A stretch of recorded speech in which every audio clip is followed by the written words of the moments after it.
Hi అండి, ఎలా ఉన్నారు? Welcome to our channel Harakka వంటిల్లు.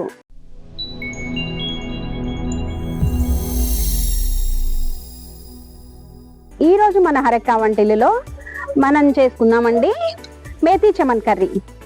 ముందుగా దీనికి కావాల్సిన పదార్థాలు ఏంటో తెలుసుకుందాం రండి. 1 కప్పు ఉల్లిపాయ తురుము అండి, 1 కప్పు టమాటా తురుము.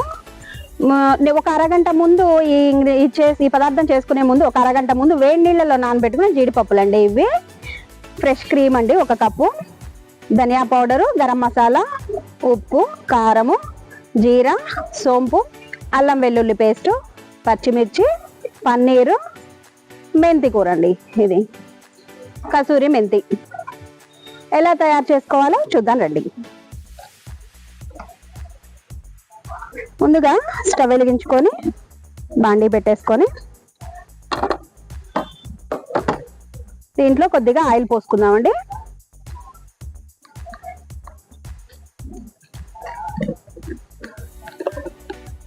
దీనికి కొంచెం ఆయిల్ ఎక్కువే పడుతుందండి.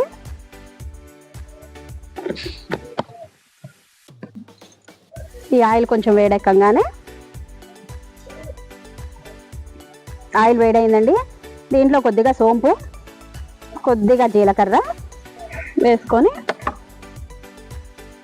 ఈ సోంపు జీలకర్ర చిటపట్లాడాలండి.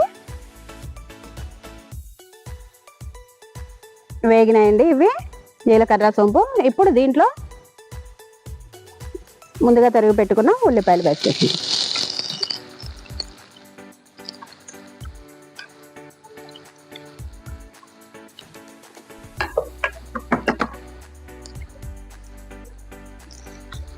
ఇది బాగా వేగాలండి. ముక్క మెత్తపడటం కాదండి, గోల్డెన్ బ్రౌన్ వచ్చేంత వరకు వేగాలండి. దీన్ని వేయించుకోవాలి.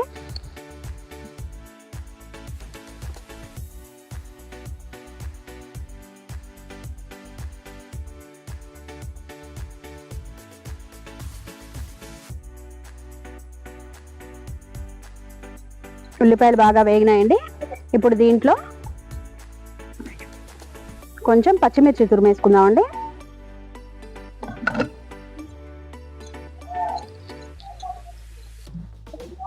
దీని తర్వాత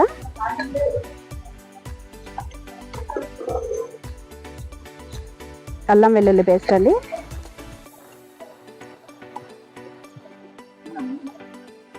దీంట్లోనే ముందుగా తొరిగి పెట్టుకున్న టమాటా ముక్కలు వేసేసుకుందామండి.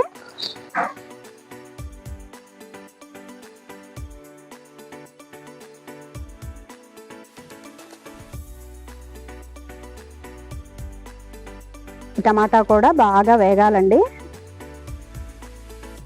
ముక్క మెత్తబట్టం కాదండి, బాగా వేగాలి, బాగా గుజ్జులాగా అయిపోవాలి.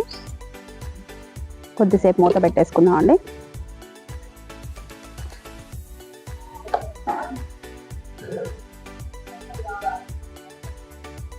ఇది నూనె బాగా పైకి తేలేంత వరకు వేయించుకోవాలండి. చూడండి, నూనె బాగా పైకి తేలిందండి. ఇదంతా బాగా ఉడికిపోయింది. ఇప్పుడు కొద్దిగా స్టవ్ సిమ్లో పెట్టుకొని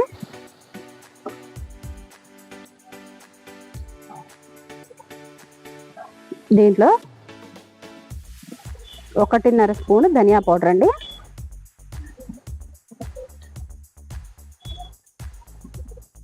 కొద్దిగా కారము, 1/2 స్పూన్ పసుపు అండి,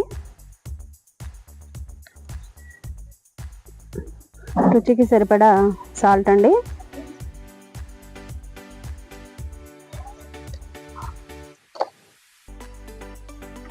ఇవన్నీ వేసుకొని ఒకసారి తిప్పుకోండి. ఇవి వేసుకున్న తర్వాత కొద్దిగా వాటర్ పోసుకుందామండి. దీంట్లో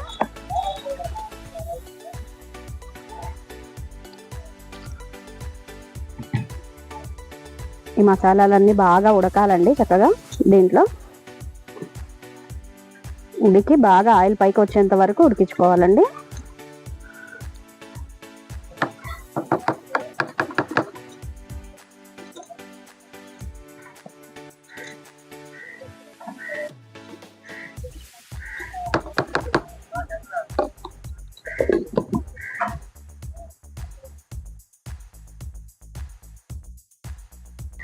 చూడండి ఆయిల్ ఎలా పైకి వచ్చిందో.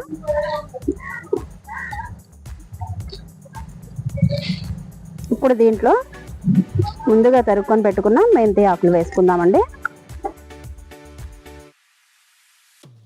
బాగా కలగాలండి.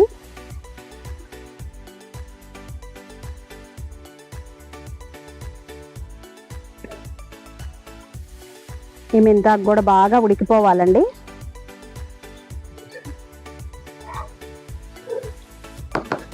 కొద్దిసేపు మూత పెట్టేసుకోండి, వేగుతుంది. చూడండి బాగా ఉడికి ఆయిల్ ఎట్లా పైకి వచ్చిందో చూడండి. ఇప్పుడు దీంట్లో ఈ కాజు పేస్ట్ని వేసేసుకుందామండి.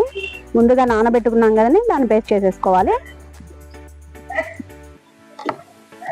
దీన్ని ఒక్కసారి తిప్పుకుందామండి.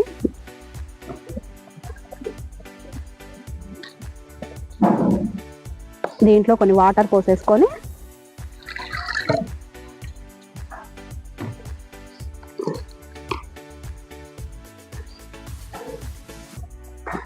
బాగా తిప్పుకోవాలండి, లేకపోతే గడ్డ గట్టేస్తుంది. కాజు పేస్ట్ కదండి ఇది. నేను ఒక్క 2 నిమిషాలు మగ్గనిద్దామండి చక్కగా ఈ కాజు పేస్ట్ అంతా. దీంట్లో 1.5 స్పూను చక్కెర వేసుకుందామండి.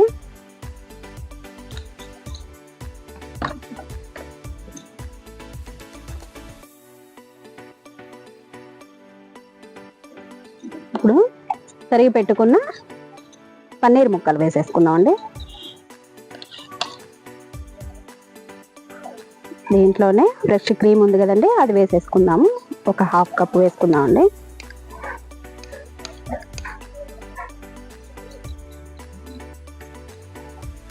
రెండు నిమిషాలు ఉండనిద్దామండి, లేకపోతే కనుక పన్నీర్ అంతా మెత్తగా అయిపోతుంది.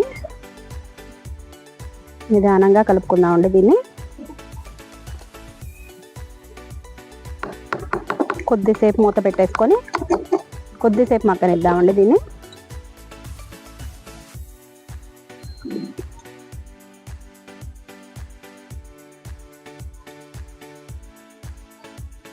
దీంట్లోనే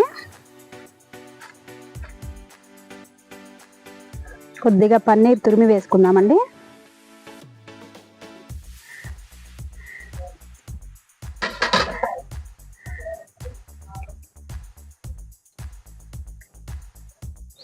ఇదంతా బాగా ఉడికిందండి. ఇప్పుడు దీంట్లో కొద్దిగా కసూరి మెంతి అండి నలిపి చక్కగా వేసుకుందామండి. అయిపోయిందండి. దీన్ని ఒక బౌల్లోకి ట్రాన్స్ఫర్ చేసేసుకుందాము.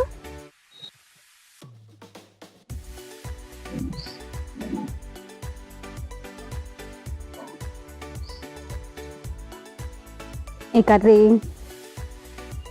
బటర్ నాన్లో కానీ, రోటీల్లో కానీ, చపాతీల్లో కానీ, పుల్కాల్లో కానీ దేంట్లోకైనా చాలా బాగుంటుందండి. నేను ఇంట్లో ఈరోజు బటర్ నాన్ చేశానండి. ఇంకో వీడియోలో మనం బటర్ నాన్ ఎలా చేద్దాము అనేది చూపిస్తానండి. ఇప్పుడు ఈ కర్రీ ఎలా ఉందో టేస్ట్ చేసి చూద్దాం.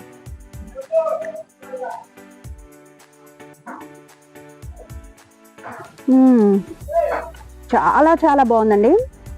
రెస్టారెంట్లకు చేసిన దానికన్నా ధీటుగా చాలా బాగుందండి. ఇలాగే ట్రై చేయండి. ట్రై చేసి ఎలా ఉందో కామెంట్ చేయండి. ఈ ఛానల్ మీకు నచ్చినట్టయితే లైక్ చేయండి, షేర్ చేయండి, సబ్స్క్రైబ్ చేయండి.